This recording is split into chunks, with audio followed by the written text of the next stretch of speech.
These fluorescent lights blind my eyes, and every day is another compromise of all that takes a backseat in this society.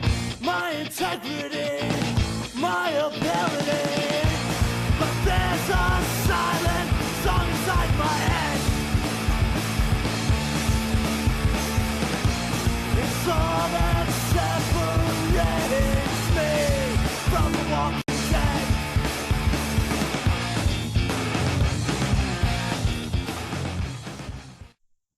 Welcome to Initial Reaction. I am Nil Gravity, and today I want to talk about changes from comics. First one is Guardians of the Galaxy, and then I'll talk about Big Hero 6 in a minute. Overall, I gotta say that they really condensed things down well. I didn't read a whole lot of Guardians of the Galaxy, the original run. I think it started in the late 70s and ran through the early 80s. But it was a superhero team set in the future. Yeah, I had like one issue of that. So most of what I know about the Guardians of the Galaxy comes from the trading cards. I have no idea what Yondu's personality was like. He was not a villain, but Yondu was from the far future and not part of the roster that the movie's based on at all. So I don't know much about Yondu. The other characters I know a little bit more about. Okay, so what happened was around 2008, maybe it was 2006 or 7. They decided to relaunch Guardians of the Galaxy, and it took place in the modern era of Marvel Comics. It was basically about how one of the Guardians of the Galaxy gets transported back in time. But the movie's not even based on that series. I picked that up because I'm a D-list character collector, and a lot of my favorite people from the comics were on this team, including Adam Warlock, Gamora, Rocket, all of them. Those are all characters that I collected the issues of, and then they put them all on one team, so I was pretty excited. But what happened on that was after a few issues, all the major like heavy hitters of the book were gone, and it was reduced down to the team you see in the movie pretty much, plus a few other characters. There was Bug, who's just sort of like an insect alien who knows kung fu, and Mantis, who's basically the same thing. I dig through them. I have these on my shelf. I lost most of my comics when I moved from San Francisco, but my Guardians of the Galaxy is some of the ones I held on to.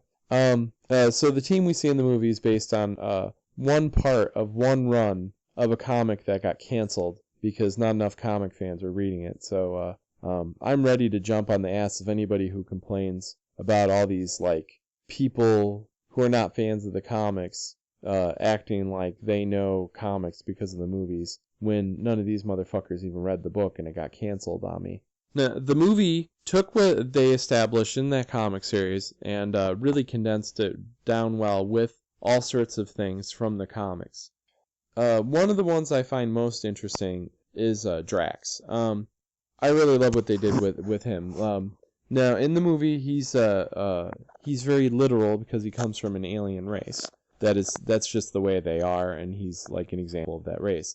I love that kind of humor. I'm extremely fascinated with the idea that if there are aliens out there, that their psychology is going to be completely different than ours. Like a dog doesn't have the same emotions as a human. They have a whole different set of emotions that we sometimes think are the same, but are totally different. Cats, even more so. And so on and so forth. I just find that idea really interesting, sort of a biology nerd. So I love that gag, even though it is based on something from the comics that most people have missed in all their Guardians of the Galaxy Easter eggs. Now, the version of Drax we see in the movie is he's tattooed and fights with knives, and he's strong, tough guy. Not necessarily superpowered, or not especially superpowered. In the comics, Drax... okay, so I keep wanting to say in the comics because I think that it's different in the movie, but because I'm so used to the old Drax. So this was a reboot of Drax. They had a series come out and where he befriends a girl on Earth. At some point, she goes missing, and in Guardians of the Galaxy, the series that the movie's based on, he's looking for her. At least I think it's her, unless he meets some other little girl. I never read the series that led up to Guardians of the Galaxy. I meant to pick up the trade, but I just never got around to it. So I'm not exactly sure. It could be a different little girl, as far as I know. Um, anyways, so Drax is sort of like an average dude, with some powers and sort of cosmic. I found the take on Drax extremely boring. I always loved Drax. He was so endearing and a great character during the time that I was growing up. Because I'm going to refer to him as the Infinity Watch era. In a lot of ways, Infinity Watch is the real precursor to Guardians of the Galaxy, because a lot of the roster is sort of an evolution of that. Infinity Watch was the stones that they show in the movies. There's 6 of them. Each member of the Infinity Watch had one, and Drax had the Power Gem, and Gamora was on that team as well. She had the Time Gem. Being able to control time, I guess, helps with your martial arts. Oh, and since I'm talking about changes, I should bring this up. Drax in the comics, he's actually he's a resurrected Earthling that was created to hunt Thanos. And so he was like extremely powerful because he was created specifically for the purpose of hunting Thanos. So he's like a zombie. But he was just sort of like an average intelligence guy with sort of a bland personality. Where Drax became fun was sometime before Infinity Watch, Moondragon wipes out Drax's mind. And it made him very innocent, very simple, and very literal. He would get things confused all the time. They made him very much more like the Hulk. He was always on the Hulk's like kind of power level, or strength-wise, but plus having all the cosmic abilities, including flight and shooting energy, which is why he got the Power Gem. But I always just found that version of Drax was very enduring.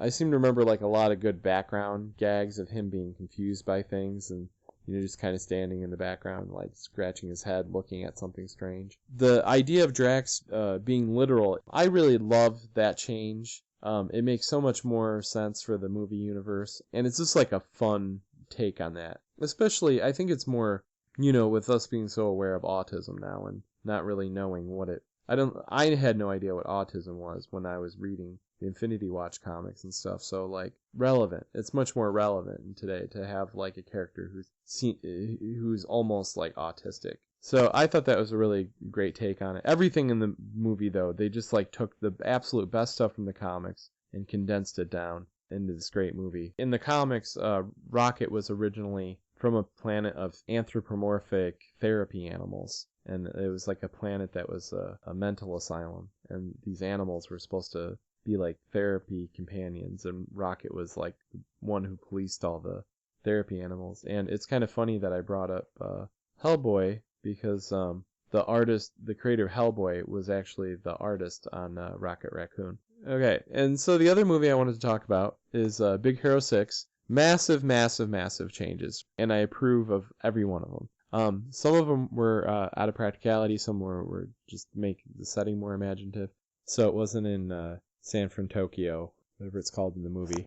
So that was one change they did that was kind of interesting. It opened up the team to more diversity, because in the comic, all the characters are Japanese. Now you've got a bunch of different races in there.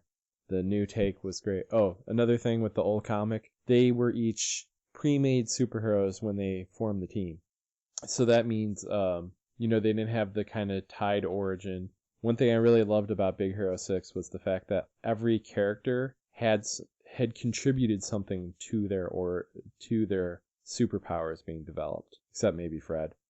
Fred sort of only tangentially so. But each of their own scientific research that was turned into a power. The big brother that we see in the movie doesn't exist in the comic. Baymax doesn't have that awesome backstory of being a medical robot, and movie, much better character motivation arc and all that. Just very, very, very clever. Though it does make kind of a sad point at the end in a way to me, because I was like, wait, Baymax was supposed to be mass produced as a medical robot. Now they're just going to be one used as a superhero. That's kind of a letdown. So if they make a sequel and it doesn't have Baymaxes everywhere, I'm going to see that his brother's dreams were unfulfilled, which is like kind of sad to his legacy. But anyways, that's not what we're talking about today. In the comic, Hero made Baymax entirely, and he looks kind of like Oddjob if I remember right. and he's just like a bodyguard that turns into the robot. So Honey and Go-Go are pretty much the same, except Go-Go's powers and Honey's powers are changed a little bit. Go-Go in the comic was named Go-Go Tamago, and she would have to yell Go-Go Tamago and would turn into a ball and fly at people, basically. And Honey could pull stuff out of her purse. I forget what her name was in that. It wasn't just Honey. It was Honey something. Purse was bigger on the inside than it was on the outside, so she could just pull anything. She just had tons of shit in her purse, and then, so that was her power, was that she could pull out different objects. I like the kind of like alchemical path that they took instead with her. That was nice. The only established Japanese superheroes in the Marvel Universe at that time, or at least that the only ones that they bothered to bring on to Big Hero 6, was Sunfire and Silver Samurai. So they're both mutants, so that's part of the reason they couldn't be used. And in fact, you see Silver Samurai in the Wolverine movie. He's that big mecha thing in there, which, by the way, I like Wolverine. You know, it had a few problems, but it was a fun romp. But I did not mind them turning the Silver Samurai into a big mecha. Now, in the comics, his power, he dresses like a samurai, but his power is that he can make his katana cut through anything. And so that's where we get Wasabi's powers from. So Wasabi is a direct translation of Silver Samurai. I don't remember the villain being the same. I love that they tied the villain's origin in with Heroes Robotics. That was a great touch. The whole storyline is completely original. As far as like it wasn't taken from the comics, or at least not that first limited series. So I just really love the way that they took everything that worked and they improved on it and really distilled it. And I feel like Big Hero 6 and Guardians of the Galaxy just did this the best out of like every movie I've seen so far, where they didn't just take everything literally. They took the spirit of things and or you know, just took whatever component of it, made it work. And even if you just saw like the faintest hint of it in the movie, you know, I recognized it and appreciated it. And a lot of people didn't read the source material because these are D-list characters, and they still enjoyed the movie, and that's the way it should be. That stuff, the Easter eggs should be there for fans to enjoy, but it should be accessible to anybody. So that is it for this week's initial reaction. Comment below if there's a topic you want me to address in the future, or if there's another superhero movie I should or even another comic book movie. Like I didn't talk about Ghost World, man, I could spend a whole other thing about Ghost World because I hated that movie, and I love that comic.